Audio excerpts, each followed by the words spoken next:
Là, ce que je vous présente présentement, c'est un tableau de présence. Ce n'est pas celui que j'utilise en classe. J'en ai fait un spécialement pour vous aujourd'hui. Donc, vous pouvez voir qu'il y a c'est constitué de deux ou trois éléments, en fait. Le fond d'écran, donc une image qu'on met au fond, et ici, des objets sur lesquels les élèves vont cliquer. Donc, ça fonctionne comment? L'élève arrive dans la classe, il clique sur son nom. Par exemple, je m'appelle Pascal, je clique sur mon nom et mon nom disparaît. Donc, je sais que les citrouilles avec les noms qui vont rester vont être les élèves qui sont absents. Donc, ça, c'est une possibilité.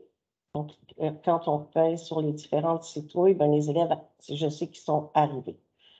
Le prochain, c'est la même chose. En fait, c'est un tableau de présence, mais ici, les élèves vont déplacer leur citrouille vers la colonne des présents. Donc, comme ça. L'avantage de celui-ci, c'est qu'il peut être utilisé en ligne avec Lumio. L'autre ici, celui dont les choses disparaissent, peut être utilisé en classe seulement. Lumio est pas encore, ne permet pas encore de faire cette interactivité-là avec les objets. Donc, je vais vous montrer comment faire les deux aujourd'hui avec mes collègues. Et pour ce faire, je vais d'abord expliquer comment, puis après, on va le faire ensemble. Et si j'oublie des choses, mesdames, n'oubliez pas de vous manifester. Donc, première chose, vous avez besoin d'ouvrir votre notebook. La plupart d'entre vous, vous l'avez en bas dans vos icônes de préférés, dans vos favoris.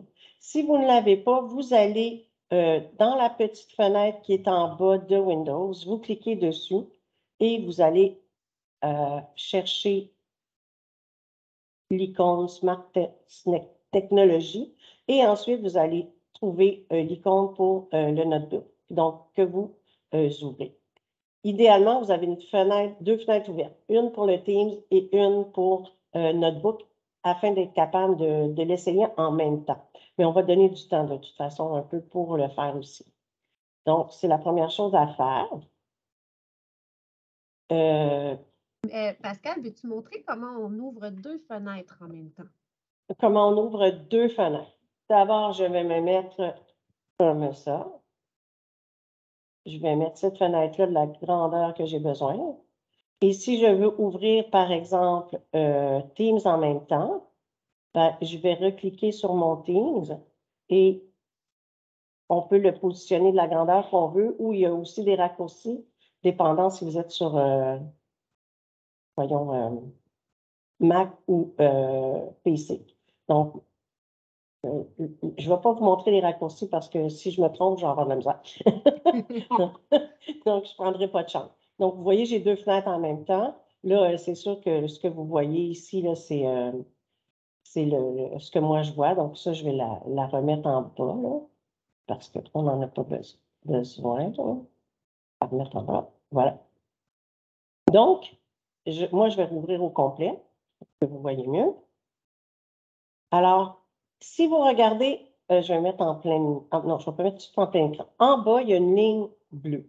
Vous voyez que mon image n'est pas bien centrée dans ma page. Parce que le réglage qu'on voit, on peut aller dans Affichage ici, en haut, et on peut mettre la bordure de page plein écran. Donc, en général, dans notre book, pour voir bien sur notre TBI, on va utiliser le grand écran 16 2 points avec 9, mais ça peut dépendre aussi de votre ordinateur. Donc, quand on fait ça, si je me mets en plein écran, moi, il n'est pas bien placé présentement, je mets affichage plein écran, vous allez voir qu'il manque des choses. Donc, si vous faites votre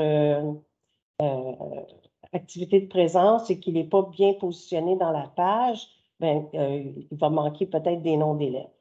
Donc, j'ai écrit sur le document qu'on va mettre dans le SharePoint, vous avez exactement comment faire pour le faire. Donc, vous affichez la bordure plein écran, vous choisissez selon votre ordinateur pour Notebook, ça va être en 16 2.8. Si vous voulez faire dans Lumio, idéalement, vous prenez le 4 2.3.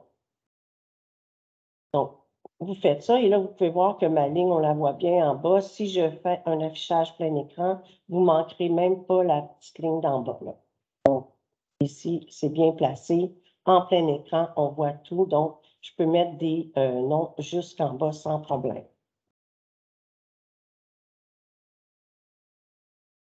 Donc, ça, c'est quelque chose d'important à faire avant de commencer de faire un fichier parce que sinon, on va être tout le temps obligé de tout réajuster pour que ça rentre dedans. Donc, ça, c'est important. L'autre chose, je vous ai montré dans le fichier qui fonctionne qu'on a deux images. Une qui est le fond d'écran et l'autre qui est la citrouille. Donc, il faut d'abord insérer une image, ce qui est très simple. Pour insérer une image, on peut simplement aller dans nos fichiers, prendre, ici, moi, j'ai citrouille Pixabay dans mes fichiers, je la prends et je la glisse. Et là, elle est géante. Donc, je viens dans le petit coin ici, il y a un petit cercle, et je la rapetisse de la grandeur que j'ai besoin. Ça, c'est pour mon image, mon objet.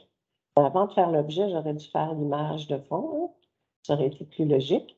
Donc, je fais la même chose avec mon image de fond. Donc, ici, je devrais avoir arbre d'automne, ciel bleu, par exemple. Je prends ça, je l'amène. Et là aussi, vous pouvez voir que elle n'est pas la bonne dimension.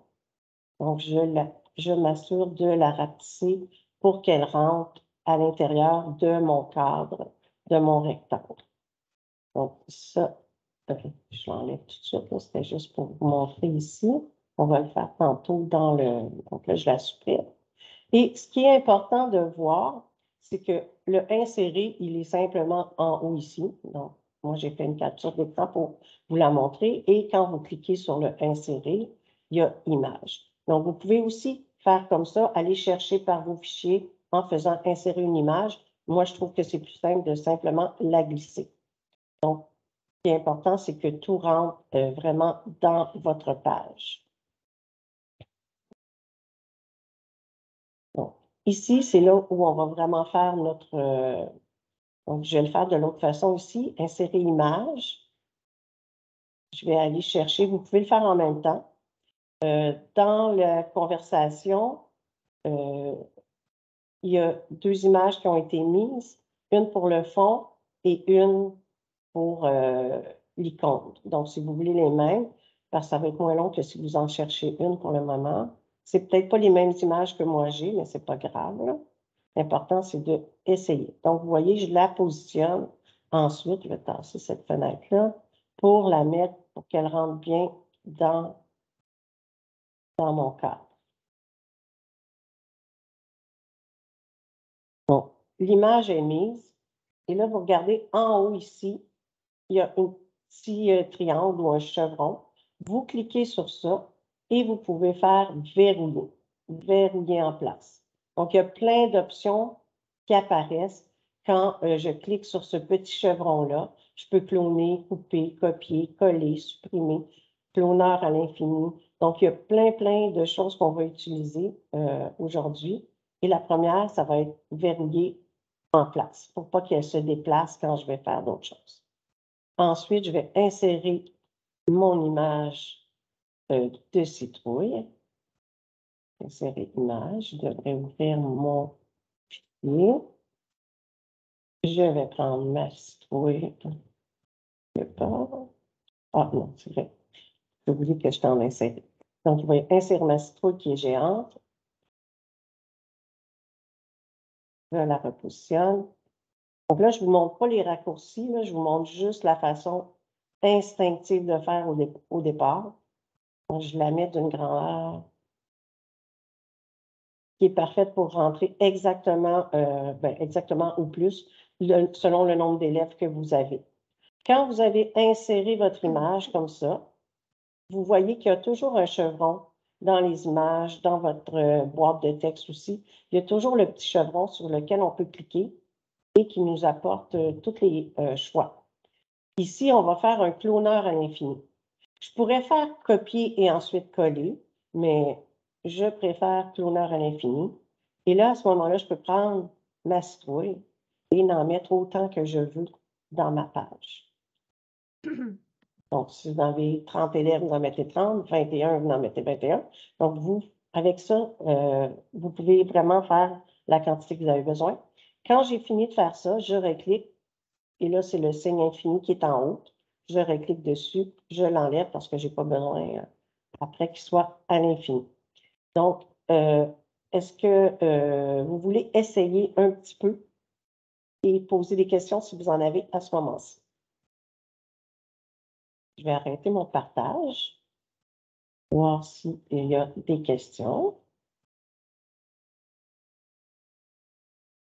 Est-ce qu'il y a des questions dans la conversation, mesdemoiselles? Non, aucune. Aucune question? Je veux juste avoir un petit feedback. Est-ce que je continue ou si vous essayez vraiment? Parce que le but, c'est de main sur touche. C'est de vraiment main dans la main. C'est que je veux que vous essayiez en même temps.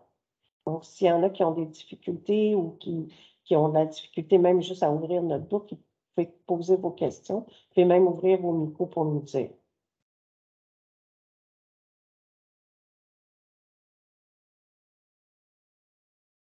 C'est dur de voir où vous êtes rendu ici. Est-ce que ça va trop vite? Est-ce que Oui, ça peut que ça aille trop vite aussi.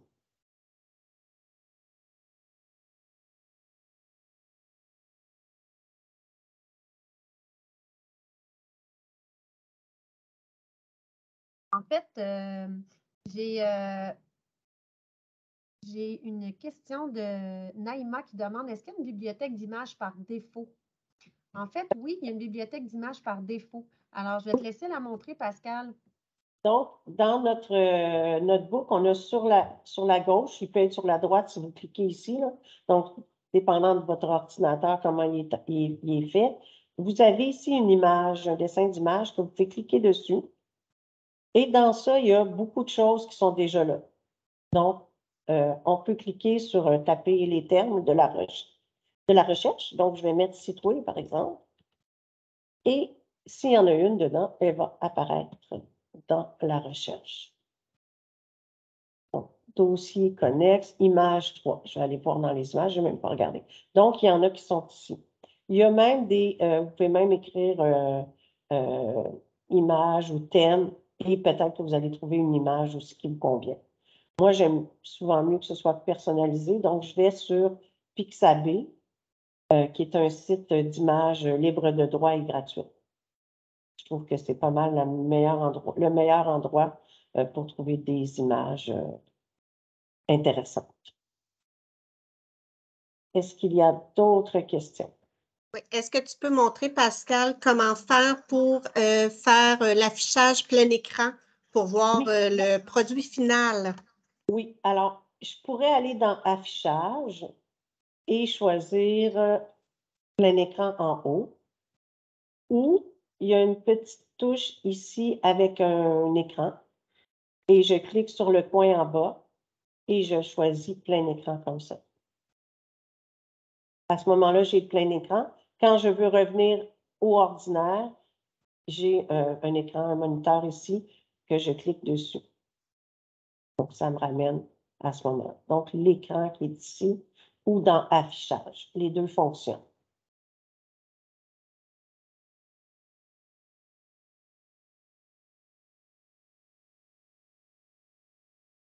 Il n'y a pas d'autres questions. Je pourrais peut-être montrer comment ajouter le nom d'un élève. On peut mettre un numéro aussi, hein, si on ne veut pas avoir à rechanger chaque année. Si vous avez des numéros d'élèves et que vos élèves vous êtes habitués de fonctionner avec ça et que vos élèves les connaissent, vous pouvez écrire facilement des numéros comme ça. Un coup que c'est fait, ben, vous n'avez pas à les rechanger chaque année. Donc, c'est une façon de faire. Donc, si je veux ajouter un nom, j'ai en haut les outils, le curseur flèche. Ça, c'est pour déplacer mes choses. Le A, c'est pour ajouter du texte. Donc, je clique dessus. Je peux choisir la police de caractère, la grosseur de ce que je vais écrire et je peux même choisir la couleur de ce que je veux écrire. Par exemple, si je veux être original, je vais écrire en blanc, on verra pas. Je vais prendre bleu. Ce ne sera pas très joli. Et je vais écrire, par exemple, le nom de mon élève.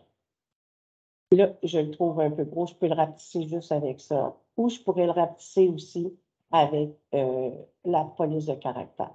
Je l'amène à l'endroit où je veux, près de mon objet. Donc, ça, c'est une chose. Ensuite, je veux les sélectionner. J'ai le choix de sélectionner comme ça les deux ensemble. Oups, ça devrait sélectionner. C'est pas bizarre. Pascal, faut que tu recliques sur ta flèche merci. avant. Merci. Je fais tout le temps ça. Donc, Correct. comme je disais tantôt, la flèche, elle sert vraiment à déplacer ou à sélectionner. C'est sûr que si je suis sur le A et que j'essaie de sélectionner, ça va juste m'ouvrir une boîte de texte. Donc, je sélectionne comme ça, ou je peux prendre un raccourci avec la flèche et sélectionner les deux comme ça va bien. Ensuite, je me sers encore de ce petit chevron magique dans lequel j'ai tout plein de possibilités et je vais sur Grouper. Donc, je clique sur Grouper ou je peux utiliser, bien sûr, le raccourci et je groupe et maintenant, tout bouge ensemble. Donc, ça, c'est quelque chose qui est vraiment très utile dans tout plein d'activités qu'on va faire. On veut mettre des choses ensemble ou faire une image par association de formes, mais c'est très utile dans ce cas-là. Quand vous avez écrit le nom de votre élève, vous avez groupé, vous revenez encore dans votre petit chevron. Parce que c'est là qu'on... Oui? Juste avant aussi, on pourrait peut-être mentionner que si on veut toujours la même grosseur du nom, on pourrait aussi mettre le nom cloné à l'infini, puis toujours sélectionner le nom et le changer avant de grouper. Ça va faciliter aussi, puis ça va être plus rapide. Donc, ici, je peux dissocier. J'ai oublié de le faire, par exemple. Je le dissocie. Je le prends. Je retourne ici dans mon chevron et je fais cloner à l'infini. Donc, à ce moment-là, je peux amener le nom partout et je n'aurai qu'à changer. Il va être toujours de la bonne grosseur. Merci, Mélanie. Très utile comme stratégie. Donc, chacune de mes citrouilles est maintenant avec un nom. Je regroupe. Je n'oublie pas, bien sûr, d'enlever celui-ci. J'en ai plus besoin. Je vais le supprimer. Donc, avec mon petit chevron, j'ai aussi supprimé. Je resélectionne. Je regroupe dans mon chevron. Grouper. Et là, maintenant, oups, je groupe tout ensemble. Donc, maintenant, il est ensemble. Je vais devoir faire ça à chacun de mes... à moins que, mesdames, vous connaissiez une autre façon de faire. Si j'essaie de les grouper tout en même temps, bien, ils vont être groupés tous ensemble comme un seul objet. Donc, je n'ai pas le choix de faire chacun des noms et des citrouilles ensemble. Donc, je fais ça pour chacun. Au lieu d'aller dans le petit chevron, on peut faire, une fois qu'ils sont sélectionnés, CTRL-G. Oui, il y a le raccourci qui est toujours écrit à côté. Moi, je suis instinctive. J'y vais vraiment. Un coup que j'ai la souris dans les mains, je me sers de la souris. Donc, on fait ça pour chacun. C'est sûr que ça va plus vite avec le raccourci. Quand j'ai fait ça, là, je veux soit avoir une colonne absent puis une colonne présent. Donc, si je veux faire ça, j'ai juste à les tasser tout dans le même coin. Je les amène où je veux. Je mets mon titre ici. Ça, c'est mes absents. Et je me mets une colonne présente.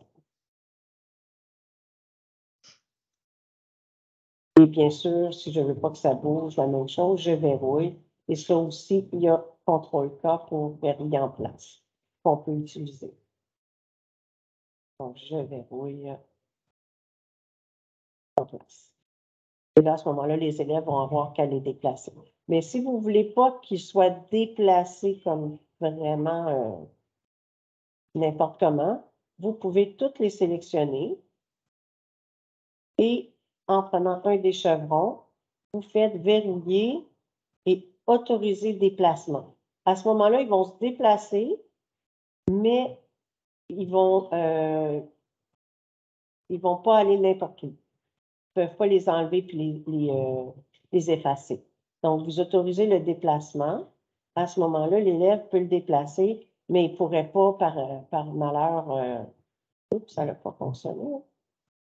Parce que mon chevron n'est pas verrouillé. Il y a quelque chose qui n'a pas fonctionné. Verrouillé. Comme ça. Là, il me l'a juste verrouillé.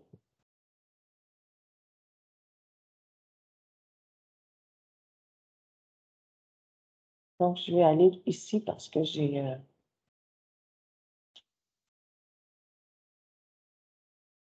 modifier, sélectionner tous les objets verrouillés parce que là, j'ai verrouillé des affaires que je ne voulais pas. Quand on veut le faire, que ça ne fonctionne pas bien. Les objets verrouillés.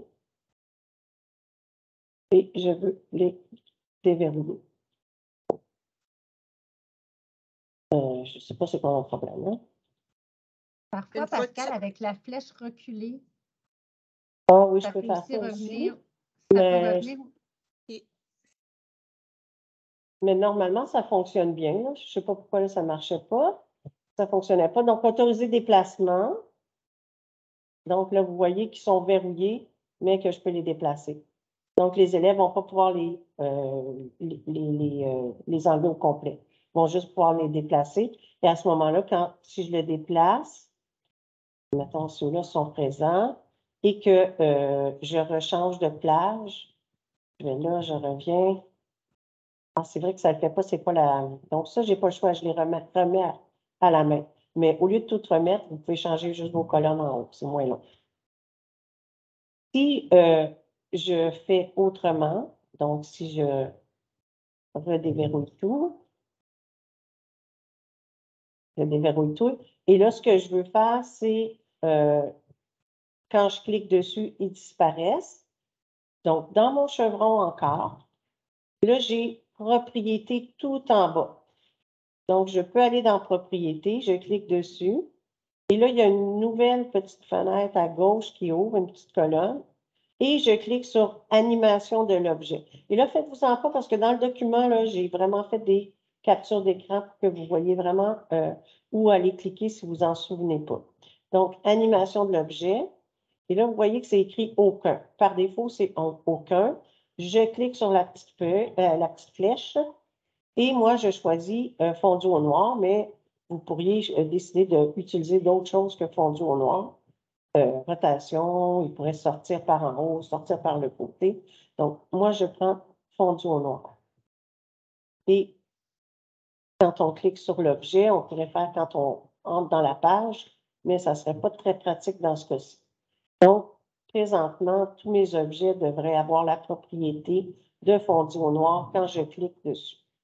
Quand j'ai fait ça, je peux... Ouais, on va se déplacer. J'ai oublié de le verrouiller en place. Donc, je vais refaire. Pascal, je m'excuse pendant que tu travailles. Il est déjà 1h30, donc c'est déjà terminé. C'était écrit pour les gens qui étaient connectés avec nous que c'était jusqu'à 1h30.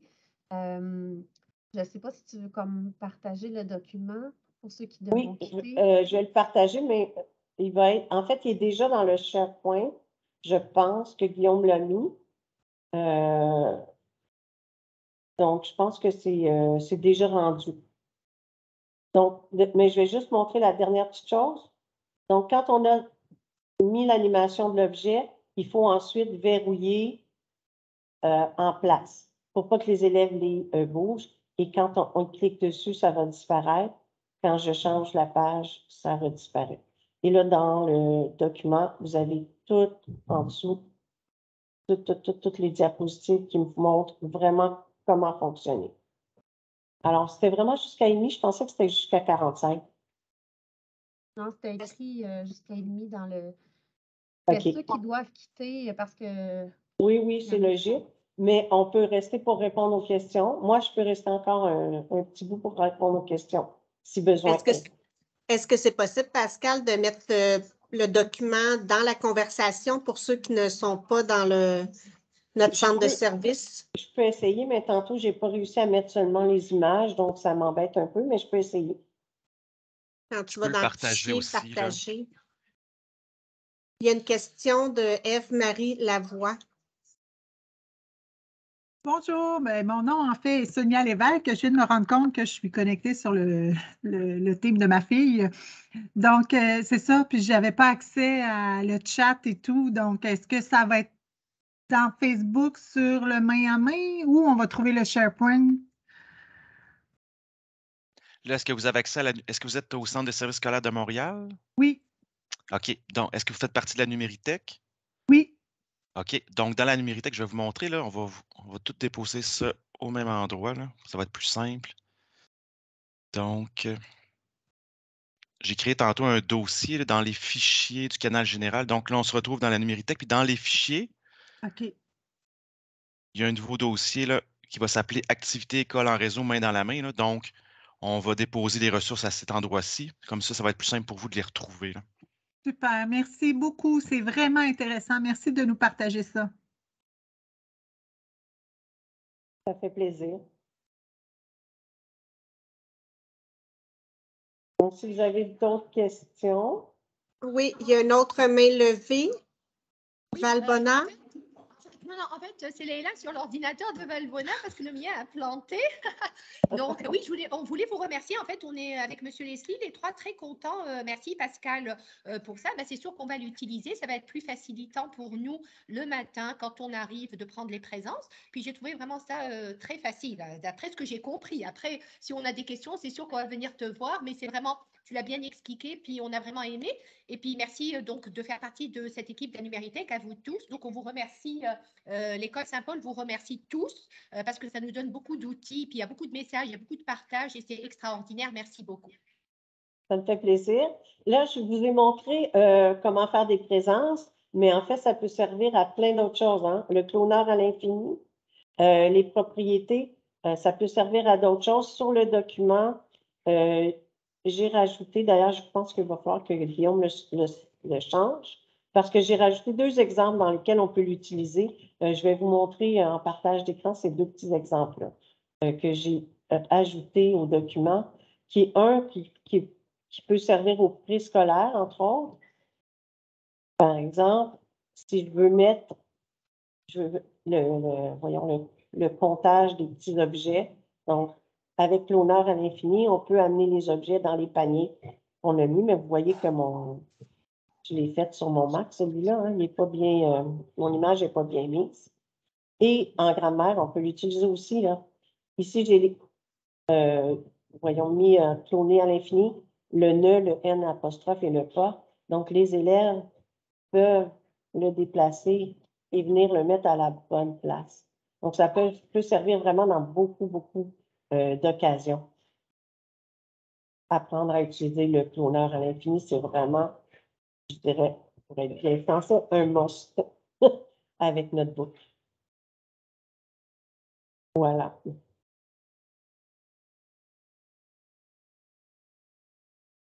Pas d'autres questions? Non, pas d'autres questions, pas d'autres mains levées.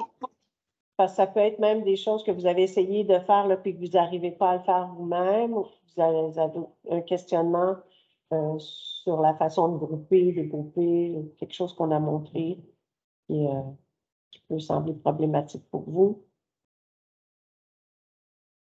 Ou d'autres idées. Vraiment de bons élèves, Pascal, hein, franchement. Ils sont tellement bons. Ils sont vraiment bien. Ça serait bien si la semaine prochaine, ou pas la semaine prochaine, le mois prochain, c'est quelle date déjà? J'ai oublié. J'ai oublié de regarder avant. C'est pas trop fort. En tout cas, la prochaine fois, le mois prochain, on va en avoir un autre mercredi. Et ce serait agréable si vous pouviez mettre les fichiers que vous avez faits, si vous avez essayé. Ça serait fun d'avoir quelques exemples de ce qui a été fait par vous, voir si ce qu'on enseigne ici présentement a vraiment porté fruit. Voilà. Le prochain, le 16 novembre. Merci beaucoup.